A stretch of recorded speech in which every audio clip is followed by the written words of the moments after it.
bem-vindos ao programa do Tratamento Espiritual da Associação Espírita Casa da Esperança. Hoje, 25 de novembro de 2020, nós daremos continuidade ao estudo do bloco de temas Vícios e Problemas. Nós estamos baseando esse pequeno estudo nesta obra, Vícios e Problemas, da editora Álvaro Souza. É um material da Escola de Evangelização de Adultos, que nós aplicamos no Centro Espírita no sábado pela manhã e no posto de assistência. Então, quem quiser conhecer esse material, é só entrar em contato conosco ou procurar no site da editora Álvaro Souza. Ok? Então, agora nós faremos a nossa prece inicial para darmos início, então, ao nosso momento doutrinário. E após nós teremos o passe magnético à distância e a fluidificação das águas. Voltando novamente à recomendação que nós fazemos aos pacientes da casa. É importante a utilização diária da água fluidificada, para que a gente possa contribuir com a espiritualidade amiga no nosso processo de tratamento espiritual, além do culto do Evangelho no lar, da prece diária. Todos esses são recursos terapêuticos importantíssimos para o nosso restabelecimento físico e espiritual, certo? Então vamos fazer a nossa prece, vamos fechar os nossos olhos, mentalizemos Jesus de Nazaré, o seu olhar compassivo e bom, dirigido a nós, nos envolvendo em vibrações de intensa paz. Procuremos respirar tranquilamente, harmonizando o nosso corpo, buscando pacificar todo o nosso ser. Sintamos as energias sublimes com que Jesus nos envolve. Mestre querido de amor e bondade, graças nos damos, Senhor, pelas bênçãos do dia, pela oportunidade abençoada de reencarnar, Senhor. Que a luz do teu amor nos envolva, nos sustente, nos fortaleça, nos dando condições, Jesus, de prosseguir na caminhada que há de nos levar à redenção e à luz. Guarda-nos convosco, Mestre querido, e que assim seja. Muito bem, meus irmãos. Então agora nós passaremos ao nosso momento da palestra, certo? Então, hoje nós falaremos sobre um tema muito importante para que nós façamos algumas reflexões, que é o tema prostituição e adultério. A doutrina espírita, ela vem trazer para nós, à luz do Evangelho de Nosso Senhor Jesus, algumas reflexões muito, muito importantes em torno deste tema.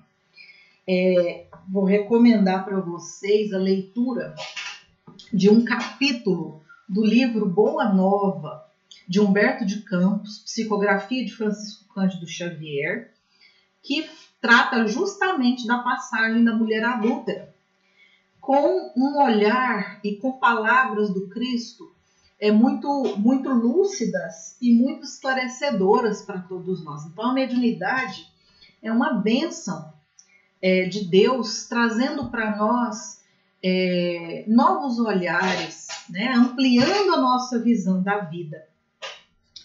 E nós vamos iniciar a nossa reflexão, nossa breve reflexão, com as palavras de Emmanuel, de uma obra muito, muito importante também, que a gente recomenda a leitura, né? Que é o livro Vida e Sexo, de autoria do Espírito Emmanuel, psicografia de Francisco Cândido Xavier, e que ele fala que o adultério, no futuro, né, quando a medicina estiver aí caminhando lado a lado com a espiritualidade, com a compreensão do ser imortal, o adultério será catalogado como enfermidade da alma, né? E aí,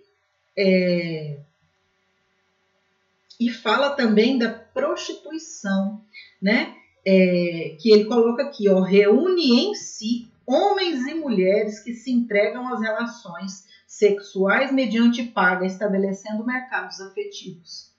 Então, nós temos o hábito infeliz, né, de reputar, né, de imputar apenas às mulheres que geralmente se deixam envolver nesse tipo de comércio, né, a condição de envolvidas na prostituição.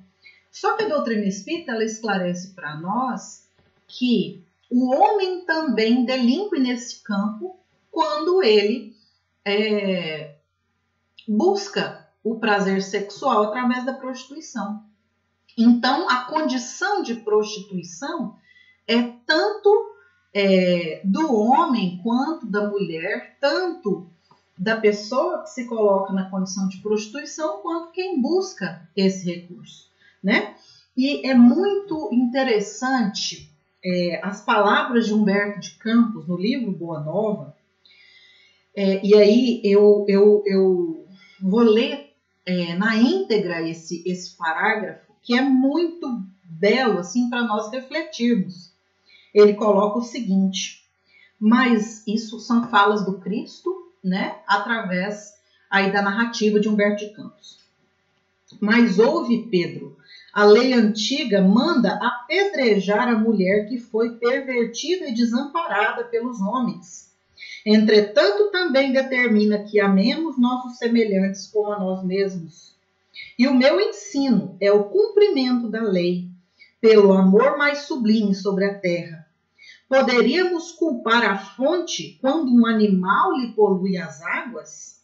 De acordo com a lei, devemos amar a uma e a outro, seja pela expressão de sua ignorância, seja pela de seus sofrimentos, né?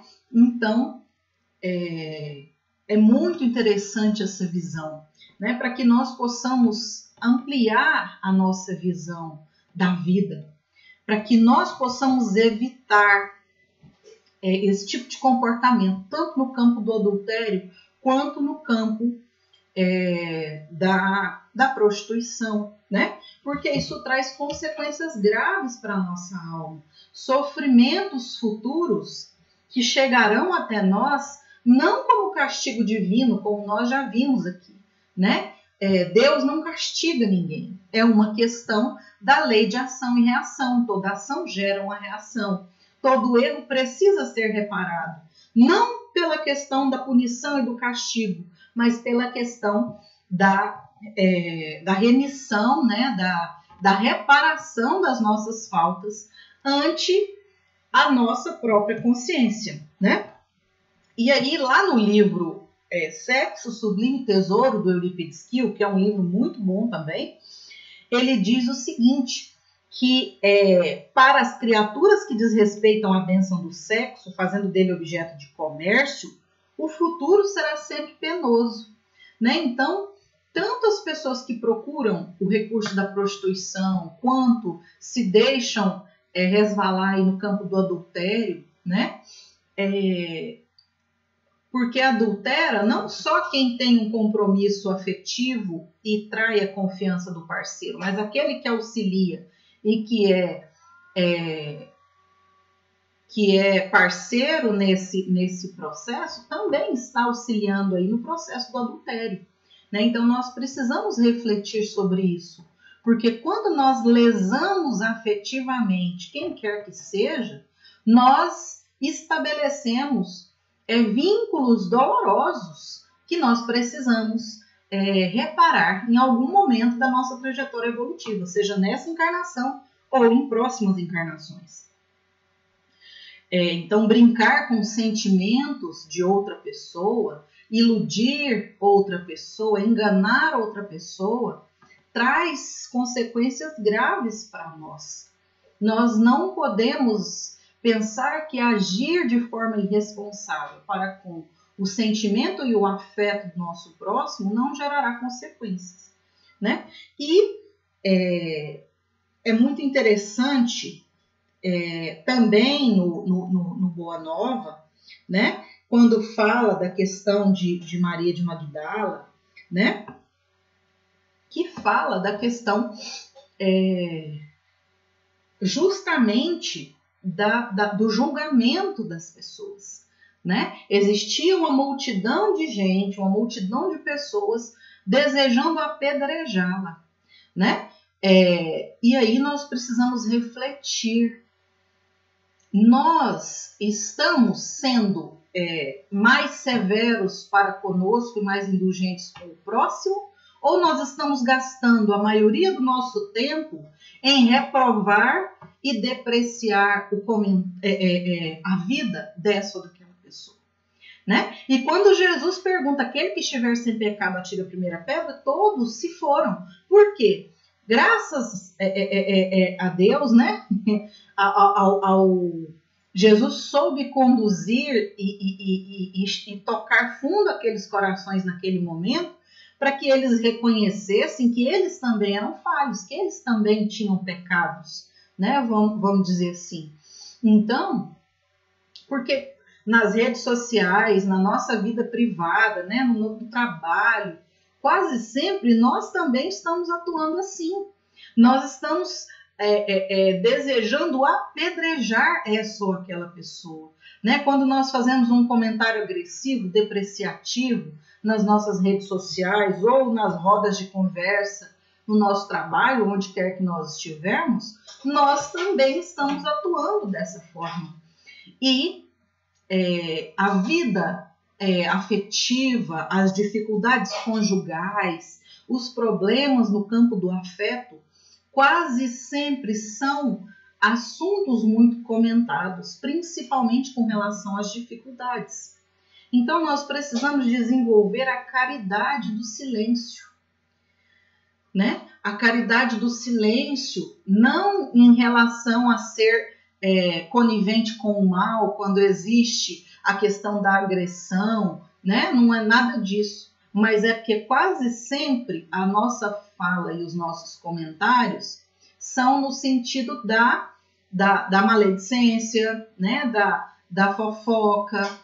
Então, se nós não desejamos sinceramente ajudar, se nós não desejamos, se nós não temos condições de atuar beneficamente naquela condição, naquela situação, é melhor nós silenciarmos e utilizarmos o recurso da prece, utilizarmos o recurso das boas vibrações para auxiliarmos nesse ou naquele processo doloroso, né?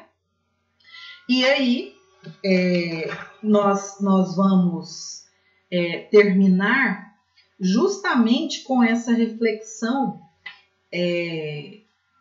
lá do livro Pão Nosso, também de Emmanuel, que o Emmanuel diz o seguinte: ao lado da mulher adúltera, isso ele está comentando aquela passagem, né, da mulher adúltera, ao lado da mulher adúltera permaneciam também os homens pervertidos, que se retiraram envergonhados. O homem e a mulher surgem no mundo com tarefas específicas que integram, contudo, num trabalho essencialmente uno, dentro do plano da evolução universal. No capítulo das experiências inferiores, um não cai sem o outro, porque ambos foi concedido igual ensejo de santificar. Se as mulheres desviadas da elevada missão que lhes cabe prosseguem sob triste destaque no caminho social, é que os adúlteros continuam ausentes na hora do juízo, da hora do juízo, tanto quanto no momento da célebre sugestão de Jesus. Então, assim, o caso da mulher adúltera é emblemático, né, no Evangelho. Nós temos que pensar em toda a conjuntura histórica, social da época e que perdura até hoje, né? Quando se trata, por exemplo, de infidelidade, as visões com relação ao homem e à mulher ainda são diferentes, né? A mulher ela ainda carrega um peso de cobrança muito maior, né? E isso é uma condição dolorosa que nós precisamos vencer, né? Como coletividade, como humanidade. E também a visão que até mesmo os apóstolos tinham com relação a Maria de Magdala, né? Ela vivia na condição de prostituição e modificou para sempre a sua existência, se tornando uma das mais ativas e importantes discípulas do Cristo, né? E o Cristo soube conduzir aquele coração para que ele desse o melhor de si, para que a sua luz brilhasse diante dos homens, né? A fala do Cristo, ela foi, quando ele diz, vai, não peques mais, né? Ele, no caso da mulher adúltera, né? O Cristo, tanto com a mulher adúltera quanto com Maria de Magdala, ele foi extremamente firme, né? Firme sem perder a brandura, enquanto nós somos, na grande maioria das vezes, apenas duros, né? Hoje nós não temos na legislação humana a crucificação, mas nas redes sociais ou nas rodas de conversa, muitas vezes nós crucificamos só aquela pessoa, né? Então, a nossa caridade, ela sempre deve prevalecer nas nossas falas e no tratamento nosso com relação ao nosso próximo, né? Nessa ou naquela dificuldade. Este alerta, ele serve não para os outros, mas para nós mesmos, né? Para que nós não venhamos a ter dificuldades nesse campo, certo? Muito bem, pessoal. Então, agora nós vamos passar ao momento do passe e da fluidificação das águas. Após o passe, nós voltaremos para fazermos a nossa prece. Nos preparemos para o momento do passe e fluidificação das águas. Coloque um recipiente com água limpa para ser fluidificada. Irmãos, não importa aonde você está, quais as dificuldades que está enfrentando, Jesus está sempre pronto para vir em nosso socorro. Coloque-se de maneira confortável, que lhe facilite a concentração e a receptividade. Respire lenta e tranquilamente. Inspire, expire. Inspire, expire. Encha seus pulmões de ar e solte bem devagar. Deixe que energias de tranquilidade e paz penetrem seus pulmões, circulem por todo o corpo. Sua alma, em harmonia com o corpo, se sente tranquila e em paz. Mentalizemos a passagem de Jesus. Dia claro, os raios dourados do sol iluminam a paisagem alegre de Cafarnaum. Casario branco, trepadeiras multicoloridas e pássaros saltitantes enchem a paisagem de otimismo. A notícia das curas atraía a multidão dos necessitados. Subitamente Jesus aparece, esguio e belo. A túnica desce-lhe até os pés. Ao pôr do sol, todos os que tinham doentes atingidos de males diversos traziam-nos, e ele, impondo as mãos sobre cada um, curava-os. Assim narra o evangelista Lucas. Mentalize Jesus se aproximando de você. Ele impõe as mãos amigas sobre a sua cabeça. Perceba que de suas generosas mãos cai uma cachoeira de águas claras e puras, vindas do seu amor a te banhar.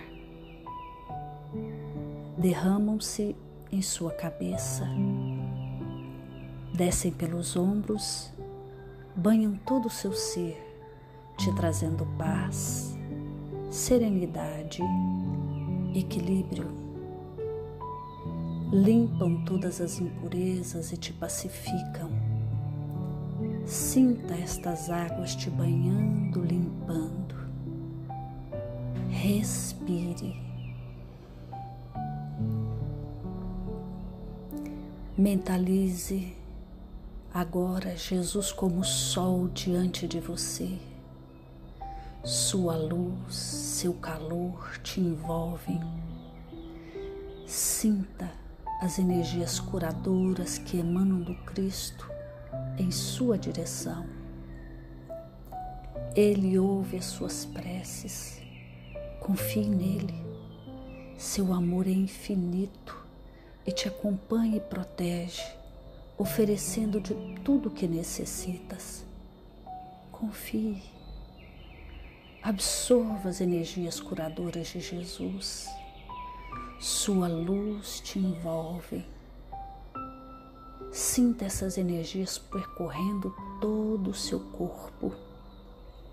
Sinta-se fortalecido e em paz. Senhor Jesus, divino amigo, estende as tuas mãos generosas, Senhor, e transforma estas águas em remédio para os nossos males físicos e espirituais. Guarda-nos, Jesus, em sua paz. Estende as vibrações de amor em benefício do meu lar, Senhor. Que aqui possa reinar a paz, a saúde, a tranquilidade. Nós lhe rendemos graças, Jesus. Fica conosco hoje e sempre. Graças a Deus. Faça uso da água fluidificada.